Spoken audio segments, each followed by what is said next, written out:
Hello guys, जय श्री महाकाल। सभी को मेरा नमस्ते। मैं हूं खुशवंत कतिलिया। जैसा कि हमने पिछले वीडियो में देखा, जंतु जगत को किस रूप में, जैसे कि आवास, शारीरिक संगठन और सम्मिति को जर्म लेयर, गुहिका, पाचन तंत्र के आधार पर इनका वर्गीकरण देखा।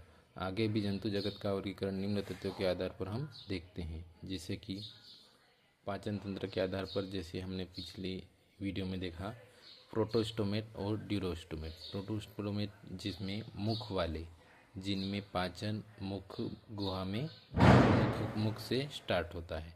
इसी तरह से ड्यूरोस्टोमेट जैसे कि मुख से लेकर गुदा तक, जिनमें पाचन मुख से शुरू होकर गुदा तक होता है।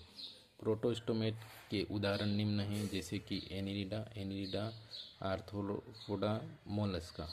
ड्यूरोस्टोमेट के उदाहरण हैं इकाइनोडर्मेटा, हेमिकोर्डेटा एंड कोर्डेटा।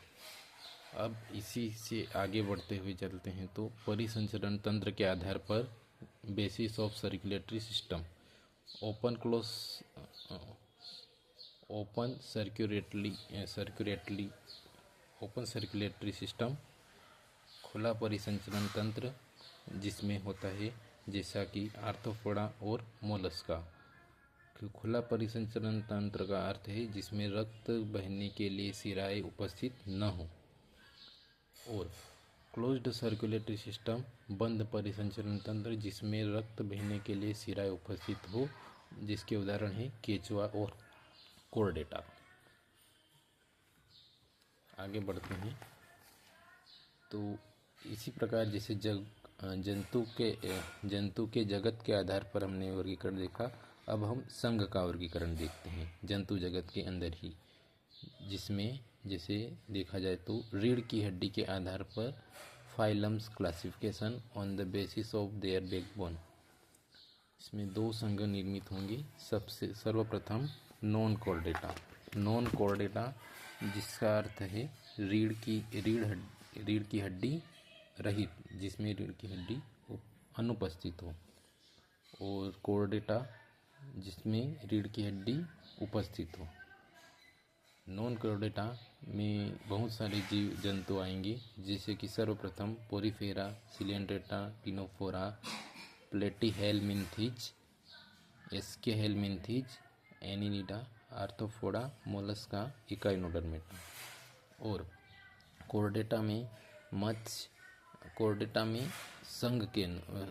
कोर्डेटा एक संघ है जिसके अंतर्गत इनके विभिन्न प्रकार के वर्ग है। इन वर्गों के आधार पर सर्वप्रथम मत्स्य यानी फिशेस, फिर रेप्टाइल्स, सरीसृप, उभयचर, एम्फिबियंस, पक्षी वर्ग, एव्स, स्तनधारी को पुनः इसी वर्ग में दो भागों में, जैसे कि प्राइमेट और नॉन प्राइमेट अर्थात बड़े सिर वाले जंतु, और नॉन प्राइडेट अर्थात छोटे सिर वाले जंतु। इसी में अगर आगे बढ़ा जाए तो नॉन कोर्डेटा में प्रथम जो जंतु है या सदस्य है वो है पोरीफेरा। तो पोरीफेरा का अर्थ लैटिन भाषा का शब्द है जिसका अर्थ होता है छिद्रित शरीर, या जिसके शरीर में होल्स ऑन द बॉडी। लक्षण, इनके प्रमुख लक्षण क्या क्या है, जैसे देखा जाए तो हैबिटेट, लवणीय जल में उपस्थित होते हैं। और केवल एक जंतु जो ताजे पानी या मीठे पानी में उपस्थित होता है, जिसका नाम है स्पोंजिला। पोरीफेरा के सदस्य को सामान्य रूप से स्पंज के नाम से जाना जाता है। ये मुख्य रूप से अगतिशील होते हैं। जल में जो भी आधार मिले इन्हें, उसी से चिपके रहते हैं और इनमूवेबल होते हैं। अगर इनकी सम्मिति की बात की जाए तो ये विशेष रूप से असम्मित होते हैं, अर्थात इसकी कोई भी सिमेट्री नहीं होती है। लेकिन केवल एक जंतु जिसका नाम है स्पोंजिला की सम्मिति रेडियल होती है। रेडियल जो अपन पूर्व के वीडियो में देख चुके हैं। रेडियल का अर्थ है सभी, अगर इन्हें विभाजित किया जाए तो इनकी जो सम्मिति है समान रूप से विभाजित होती है। अब जैसे देखा जाए तो ये द्विकोरकीय, इनका जो जनन स्तर होता है द्विकोरकीय, डिप्लोब्लास्टिक। डिप्लोब्लास्टिक का अर्थ क्या होता है? जिसमें जनन स्तर में मेसोडर्मल लेयर, मध्य जनन स्तर अनुपस्थित होता है।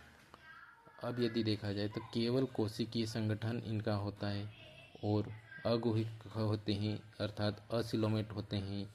जनन यदि देखा जाए तो ये लैंगिक जनन और अलैंगिक जनन दोनों तरह के ही जनन ये कर सकते हैं।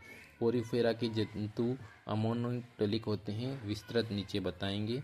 इसके बाद पोरिफेरा के जंतु में आंतरिक निषेचन होता है।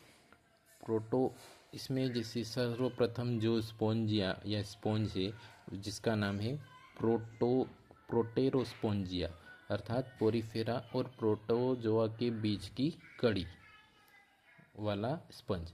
अर्थात हम कह सकते हैं कि जितने भी प्रोटोजोआ हैं उसी से जितने भी पोरिफेरा है उनका निर्माण हुआ है। जैसे कि दूसरा जो स्पंज है ल्यूकोसोलेनिया, जिसकी सेंटीमीटर है 2.5 सेंटीमीटर, सबसे छोटा स्पंज। और सबसे बड़ा स्पंज है स्फेरोस्पोंजिया।